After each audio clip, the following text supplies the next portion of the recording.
termasuk dosane jenengan sedanten niku senengane cerita Nabi Adam. Nabi Adam mbok critakno dosane, mulane do kualat. Wong nyeritakno bapake kok nyeritakno napa? Dosane. Mulane kata kiai kualat, wong bapake kok diler-ler napa? Dosane.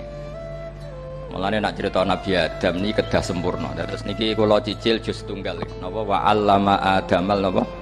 Asma. Pertama kali hubungannya Nabi Adam kalian Allah Subhanahu wa taala ini hubungan mengajarkan nama sesuatu. Jadi sampean jangan pakai teori modern bahwa apa artinya sebuah nama. Nama itu penting sekali. Sekali penamaan itu salah berarti Anda menstatuskan secara nama salah dan itu berakibat fatal.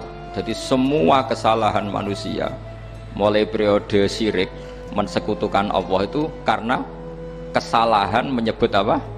Nama. Ini penting kalau aturan. Jadi misalnya orang Arab itu ada batu tertentu yang dipahat disebut manat. Manat itu dari kosakata manan, pemberi. Yang satu disebut uzza, sesuatu yang aziz, yang agung. Sehingga akhirnya diperagungkan.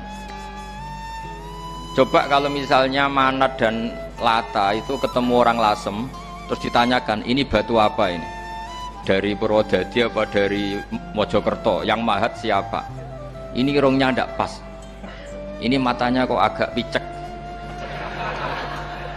Andekan distatuskan seperti itu, kira-kira disembah apa enggak? Enggak. Iki pas pembuatan ini pate protol terus digenti gitu. Sehingga setiap kemusyrikan itu semua para nabi ngendikan inhiya illa asmaun sammaitumuha antum wa aba'ukum ma anzalallahu biha min sultan. Sebagian ayat ma anzalallahu biha min sultan. Bahwa kesalahan-kesalahan yang kamu timbulkan itu karena kamu kesalahan bikin nama. Makanya status itu penting. Nanti sampean tahu pentingnya yang saya katakan ini. Nanti setelah sampean mati nanti mesti nyari saya karena kenangan ngaji ini. Ini Mas Atabik itu mas saya, beliau seorang dokter, tapi saya tidak akan bilang dia dokter karena nanti anak cucunya inginnya jadi dosen. Tapi kalau saya menstatuskan dia turunan Mbah Sambu, babai wong alim. Wah anak putune arah alim isin. Dia nak di status no pegawai negeri dosen, wah anak putune golek duit ya pikirannya kan. Karena status itu mengilhami apa? Status itu karena itu yang dikenalkan. Makanya ini penting. Fir'aun ketika dianggap sebagai Tuhan itu karena dia berhasil menamakan dirinya orang yang nggak pernah sakit dan dia penguasa. Penguasa itu artinya apa? Dia memimpin kesekian orang, akhirnya dianggap Tuhan. Tapi ketika debat terbuka sama Nabi Musa, pertama, mohon standar mawon gimmick. Pertama kata Fir'aun, wama Rabbul Alamin, lalu Tuhan kamu itu siapa? Kata Musa, yang menuhani langit dan bumi. Fir'aun masih bisa berargumentasi, setahu saya di bumi Tuhan hanya saya.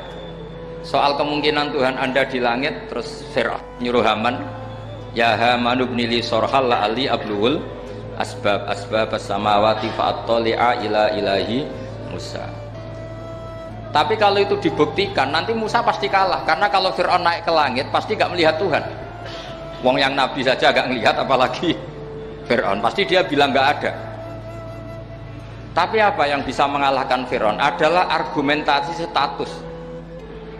Kata Musa, Rabbukum wa Rabbu abaikumul awalin, yang nuhani nenek moyang kamu. Artinya kalau Fir'aun Tuhan, itu berarti Tuhan balita. Karena mbah-mbahnya dulu tanpa Tuhan, karena Tuhannya lahir terlambat. Akhirnya Fir'aun saat itu juga para pengikut Fir'aun langsung menjadi mukmin meskipun menyembunyikan imannya. Karena kalau Fir'aun Tuhan berarti mbah-mbahnya tidak punya Tuhan, karena Tuhannya baru dilahirkan kemudian. Artinya gini, andai kan Fir'aun distatuskan al-maulud, orang yang dilahirkan, maka tidak akan ada orang yang menuhankan Fir'aun.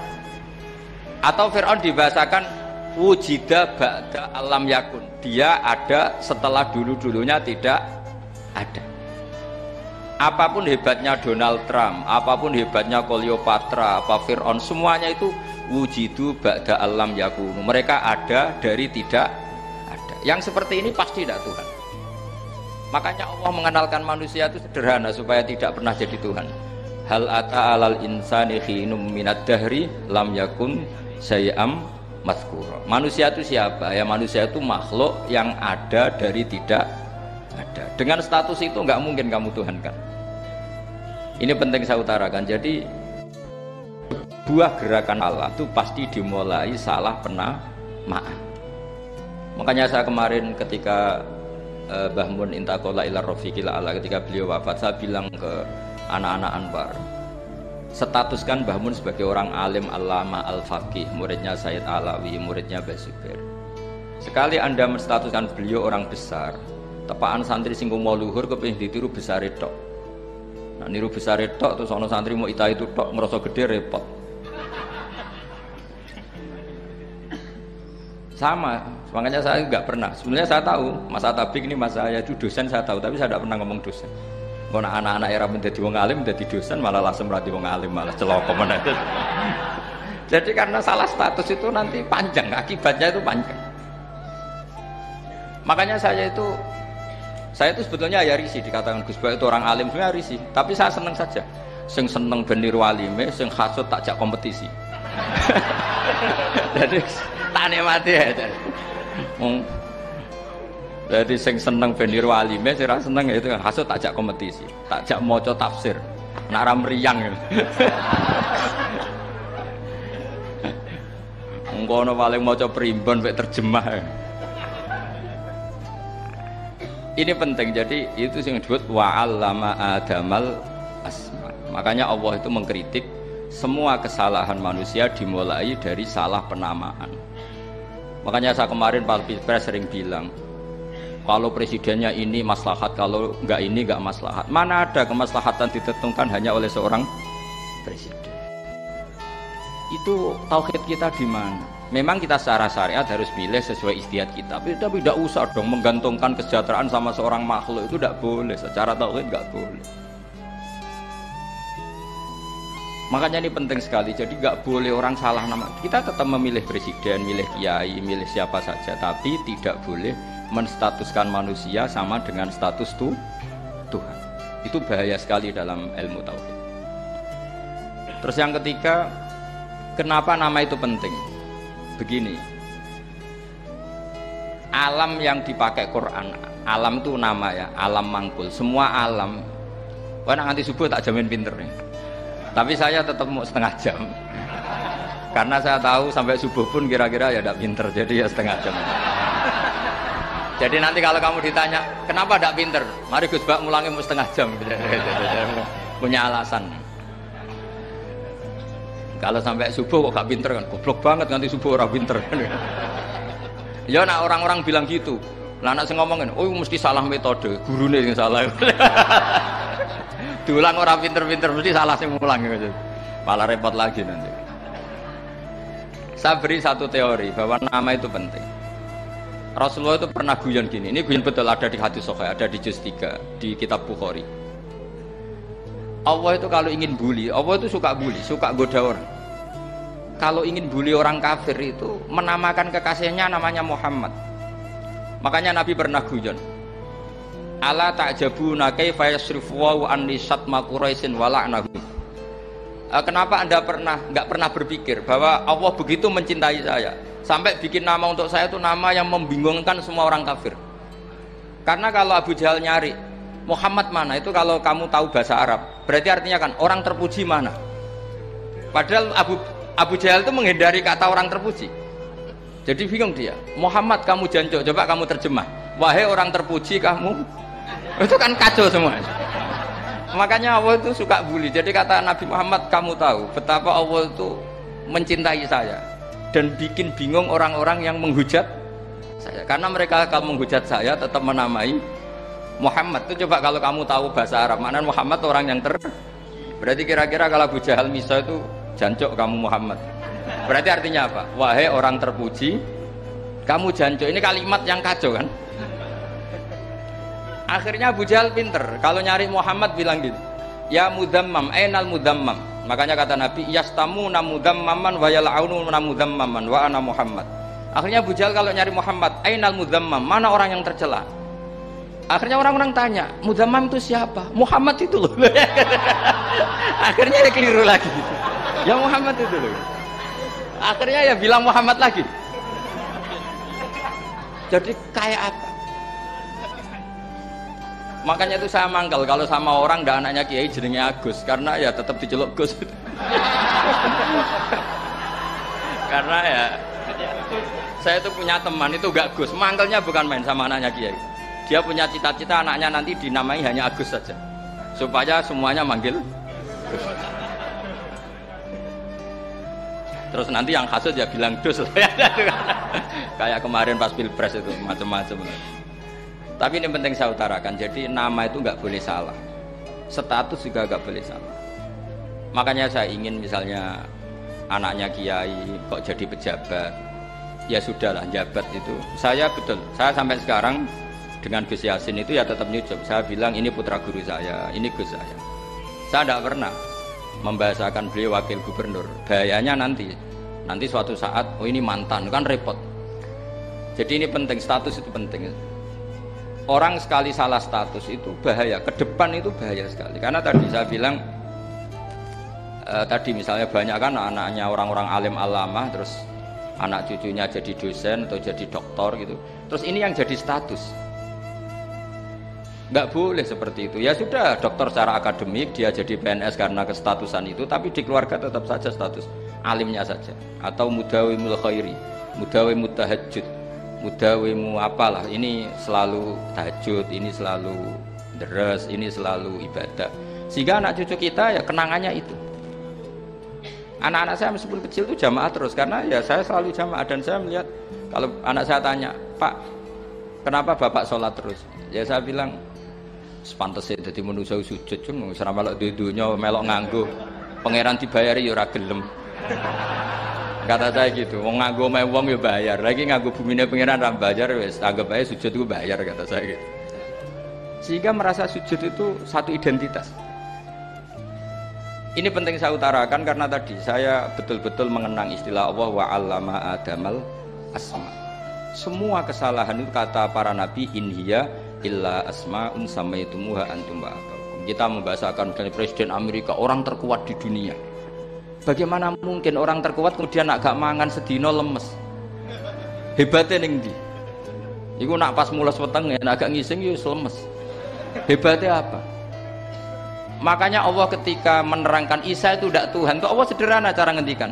Kana yakulani to amal masih ibnu Maryam illa rasul qad khalas min qablihir rusul wa ummuhu siddiqah kana yakulani to. Artinya kalau Isa itu tidak mangan ya lemes. Nak keluargen yo kudu ngising. Lah terus mbok sembah terus piye? Jadi gak kebayang seorang Tuhan kemudian kalau gak makan tuh lemes. Berarti statusnya Isa apa? Orang yang lemes kalau tidak makan. Terus kamu Tuhan kan? Aneh gak? Aneh. Jadi andaikan manusia dengan status yang diterapkan Allah, yang distatuskan Allah, itu pasti tidak ada yang salah. Karena yakulanit.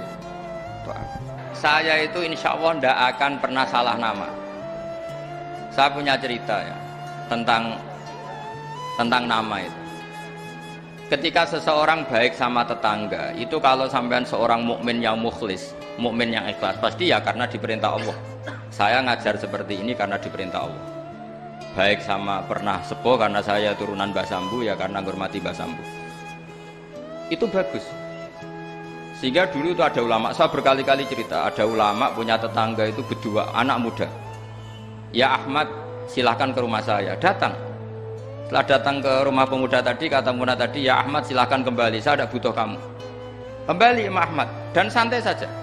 Setelah kembali sekian menit dipanggil lagi, ya Ahmad saya jadi butuh kamu, datang ke rumah saya. Datang lagi. Setelah datang, saya tidak butuh kamu, silahkan pulang. Pulang sampai 3 kali. Itu Imam Ahmad senangnya bukan main, kelihatan ceria, senang. Lama-lama muda itu tanya, ya Ahmad kenapa Anda tidak tersinggung, bukankah itu menyakitkan? Enggak, kata saya. Tapi saya akan menyebalkan. Enggak, kata saya. Kata Imam Ahmad, kenapa aja? Saya ini diperintah sama Allah, kan apik mbek tangga. Jadi nak mbok undang ya teko. Mbok kon mulai ya mulai. Alhamdulillah iso nglakoni perintahe Allah. Jadi aku ora ono hubungane mbek kowe. Sehingga orang itu gak bisa didikte oleh di sekelilingnya karena ya hubungannya langsung sama Allah Subhanahu wa Ta'ala. Jadi dulu tuh orang jadi wali itu segampang itu. Kalau kamu kan enggak, hukum tentang tetangga itu kamu kayak orang kapitalis, kayak orang komunis, pakai teori sosial. Nak diapik yo apik, dieleki yo elek. Itu kan pikiran PKI itu. Artinya satu perilaku sosial didikte oleh makhluk itu perilaku orang mukmin atau orang ke PKI. Itu orang PKI. Kalau orang mukmin yang mangkana yu'minu billahi wal yaumil akhir fal yukrim jarahu, kita baik sama tetangga karena diperintah Allah, sehingga kecewa tidak kecewa ya santai saja. Imam Ahmad katanya, kenapa engkau tetap ceria? Aku ora urusan mbek kowe, urusanku mbek pangeran. Pangeran ngutus sampe mbek tonggo. Ya sudah seperti itu. Jadi andaikan seorang manusia melakukan kebaikan karena dia makmur amarahu wa, kita diperintahkan Allah baik sama tetangga. Ya bahasanya tetap seperti itu. Kita diperintahkan Allah baik sama. Sehingga ketika ngalami kayak yang dialami Ahmad, kita santai saja. Ketika kita datang bi amrillah, ketika kembali ya bi amrillah, sehingga ya sudah kita dapat pahala. Tapi kalau kamu kedikte secara sosial, maka kamu akan menjadi orang murahan, yaitu seorang ulama didikte oleh anak muda yang kampungan. Justru kita kalah kan, kita kampungan sekali karena kita ulama senengnya kalau disenengkan orang, mangkelnya kalau dimangkelkan orang. Artinya apa? Kamu didikte makhluk. Itu kerennya di mana coba? Kerennya di mana? Enggak ada sama sekali. Apalagi yang dikte trimo canom sing goblok sing desa. Kamu seorang ulama besar. Tapi kalau kamu hubungannya dengan Allah, dia muji kamu, alhamdulillah dipuji. Dia memaki kamu, alhamdulillah dapat pahala lewat jalur sabar. Kan santai saja. Sehingga saya berkali-kali bilang, setan itu untungnya tidak pernah ngaji saya. Kalau ngaji dia pasti ngerusak metode, rubah metode. Tapi saya tadi berdoa supaya ngaji ini nggak didengar setan. Setan itu ya goblok betul. Setan itu kan suka ya kalau anaknya kiai, cucu kiai dibikin konflik. Dia ngiranya dengan konflik pondok itu tidak solid. Ternyata enggak. Misalnya Mas Atabe konflik sama keluarga, Bani Lasem, terus ada yang minggat ke Papua kemana-mana. Namanya turunan kiai di mana-mana terbikin pondok, bikin masjid. Yang dulu masjid hanya ada di Lasem, barokahnya tukaran ada di mana-mana. Lah itu namanya setan itu salah perhitungan apa? Makanya gobloknya dia itu udah ngaji saya. Kalau ngaji tak kasih tahu itu bahaya itu. Bikin kiai konflik itu bahaya. Iya betul. Islam ada di Indonesia itu ya barokahnya konfliknya sahabat. Sayyidina Ali dan Sayyidina Muawiyah itu konflik. Banyak sahabat netral yang ingin menghindari itu mau ke Cina. Di Selat Malaka sebagian terdampar, terus ada yang ke Aceh, ada yang ke Sumatera. Namanya Syekh Baros, itu muridnya Sayyidina Ali. Makanya awal Islam di Indonesia dimulai Syekh Yusuf Baros itu. Kalau Timur Tengah nggak ada tukaran tuh nggak ada Islam menyebar kemana-mana. Nah setan ngiranya kalau sahabat tukaran itu nanti kacau. Ternyata enggak, malah Islam menyebar kemana-mana. Barokahnya tukaran. Dulu Solo karena konflik ya banyak ulama yang ke Lasem kemana-mana. Gara-gara Solo nggak kondusif. Akhirnya kayaknya keduman basambu, keduman macam-macam. Sedungak nemawon kiai tukaran terus betul apa-apa. Yang penting ora bacok-bacokan, rasanet-santetan wis. Pokoknya rasan-rasanan ringan ya sudah itu bagus. Memang Allah bikin seperti itu. Enggak apa-apa. Kata Allah wala yazaluna mukhtalifina illa man rahima rabbuk. Kata Allah walidzalika khalaqahum. Ikhtilaf itu barokahnya masyaallah. Kalau saya setuju pendapatnya Mas Atabik, saya jadi dosen. Nanti yang ngaji tafsir siapa? Tapi kalau dia setuju saya, dia jadi ahli tafsir, yang jadi PNS siapa? Ya sudah, barokahnya khilaf. Dia jadi PNS ya dapat gaji, tapi gaji itu bisa dihitung.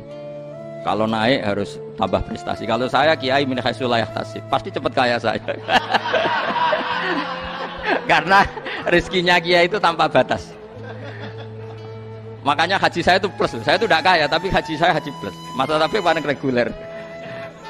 Karena rezekinya kiai itu min haitsu la yahtasib. Makanya saya pernah disoal sama teman-teman dosen di UI. Bapak kok berani pulang ke Rembang? Kiai itu kan rezekinya agak jelas. Kata saya justru agak jelas itu bagus.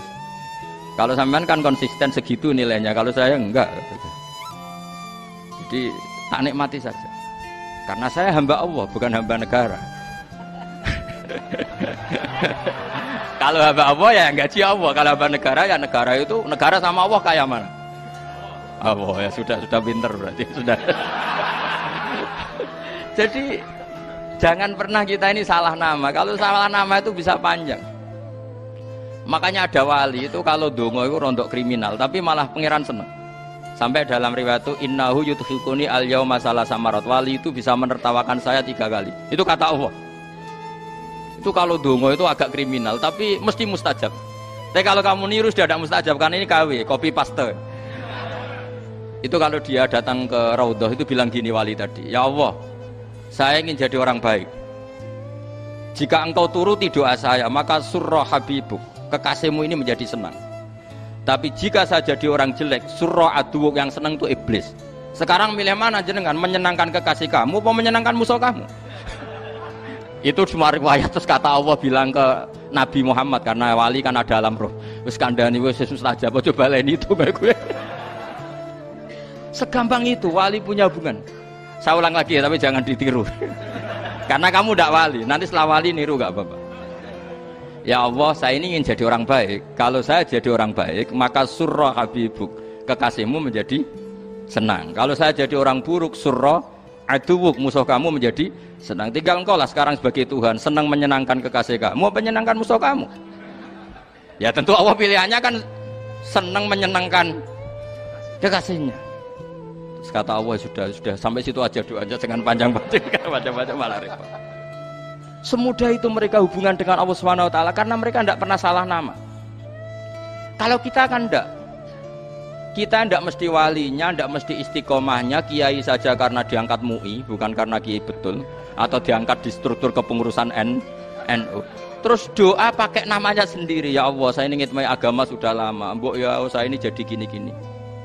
Status kamu itu belum ada di ars itu. Ini penting saya utarakan, jadi nama status itu penting sekali. Sehingga semua kesalahan saya ulang lagi itu karena status. Ini penting saya utarakan karena sekarang itu banyak nama itu disepelekan. Saya itu sering sinau kamus, jadi saya termasuk menekuni tafsir itu diantaranya menekuni kamus. Saya punya kamus banyak, mulai yang dikarang orang setengah kafir, munjid itu kan, kafir tapi setengah. Karena timnya banyak, sebenarnya banyak yang muslim juga. Ada yang Verus Abadi, macam-macam.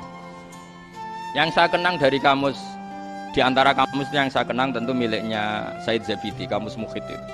Ada kamus milik saya namanya Mukhtarus Sikha, itu dikarang oleh orang alim. Itu bilang begini, sama tak bedai sekarang, lafadz ilah itu maknanya apa? Tuhan kan? Tasniahnya apa? Dia bilang isim ini tidak punya tasniah. Dia bilang ilah, normalnya tasniahnya ilahani, jam'anya taksir alihah. Tapi kata dia nggak boleh, lughat seperti itu nggak boleh, karena kullusmin harus yadullu ala aini musamma.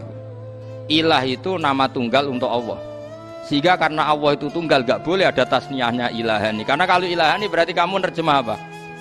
Dua Tuhan. Berarti kamu nganggap ada Zaidun, ketika Zaid dua kamu bilang Zaidani. Kalau banyak kan nggak pernah ada Tuhan dua atau tiga. Makanya kata pengarangnya itu Abu Bakar Ar-Razi itu kata beliau, wahadal ismu la musanna lahu wala jam'ah wa innama jama'uhu wa sannauhu, katanya. Isim ini tidak punya tasnya, tidak punya jamak. Tapi kalau orang-orang, katanya, orang-orang itu bilang ini ada jamaknya, ada tasniahnya. Ini penting sekali. Karena kesalahan itu nggak ada. Cara teori Quran itu kesalahan itu tidak ada. Yang ada adalah orang salah. Beda loh ya. Tak wari dadi wong pinter. Makanya ini sampai subuh. Tak wari dadi wong pinter. Saya ulang lagi ya. Kesalahan itu tidak ada. Yang ada itu orang salah. Pernah ada nggak 1 tambah 1 15? Nggak ada kan? Tapi kalau orang salah bilang 15, ada. Pernah nggak putih ini hakikatnya hitam? Nggak pernah kan? Tapi kalau orang salah, misalnya Rabun bilang ini hitam, ada. Sehingga ini penting, ini dalam teori ilmu mantek. Setiap Allah menyalahkan mereka, itu kata Allah, yaquluna bi afwahihim, mereka itu melafatkan dengan mulut mereka bahwa Tuhan itu 3 misalnya, bahwa Lata Hubal itu Tuhan. Itu kalimat yang keluar dari mulut mereka tapi tidak menunjuk hakikat. Makanya kata Allah, kaburas kalimatan takhruju min afwahihim. Sungguh kalimat itu kalimat kriminal betul yang keluar dari lisan mereka. Karena apa? Normalnya kalimat itu tadullu ala musammahu atau musammaha. Yang namanya kalimat misalnya putih yang menunjuk putih, hitam menunjuk hitam. Nah kalau Tuhan yang menunjuk Allah, Tuhan kok ditunjukkan ke batu? Itu kan kacau. Tuhan kamu siapa? Hubal. Itu batu apa Tuhan? Batu. Tuhan kamu siapa? Yesus. Yesus itu manusia apa Tuhan? Manusia. Makanya kata Allah, kaburos kalimatan takhruju min, mesti tulisannya iyaquluna illa kadiba. Ini penting saya utarakan. Jadi makanya kesalahan itu tidak ada, yang ada itu orang salah. Makanya kata Allah ja'al haqqu wa zahaqal batil. Kalau ada hak pasti batil itu hilang. Tapi orang yang meyakini kebatilan banyak, tapi kebatilan itu tidak ada. Pernah ada enggak 1 tambah 1 15? Enggak pernah ada kan? Tapi kalau orang bilang itu ada. Ini penting saya utarakan. Makanya kamu jangan janggal. Kata Allah ja'al haqqu wa zahaqal batil. Ternyata sekarang kebatilan ada di mana-mana. Barang batil itu enggak pernah ada. Yang ada pelakunya. Misalnya nyon sewu misalnya gini. Zina itu mengenakkan apa enggak? Kata orang yang ahli nafsu mengenakkan. Tapi hakikatnya tidak pernah mengenakkan. Sekarang tanyakan yang pernah melakukan itu, yang terhantui dosa oleh itu. Hakikatnya menyakitkan apa mengenakkan? Menyakitkan. Tapi yang bilang mengenakkan ada, tapi hakikatnya tetap menyakitkan. Nah, semua kesalahan manusia itu dimulai cara membahasakan. Mengambil uang negara korupsi itu kata yang baru keturutan nafsu nih. Enak punya uang banyak, mengenakkan. Tapi kata yang sudah ketangkep, menyakitkan. Nah, faktanya korupsi itu dihisab sampai akhirat. Statusnya itu menyakitkan apa mengenakkan? Menyakitkan. Andai kan orang menstatuskan korupsi menyakitkan, maka akan menjauhi korupsi. Makanya semua kesalahan itu dimulai dari salah memberi nama.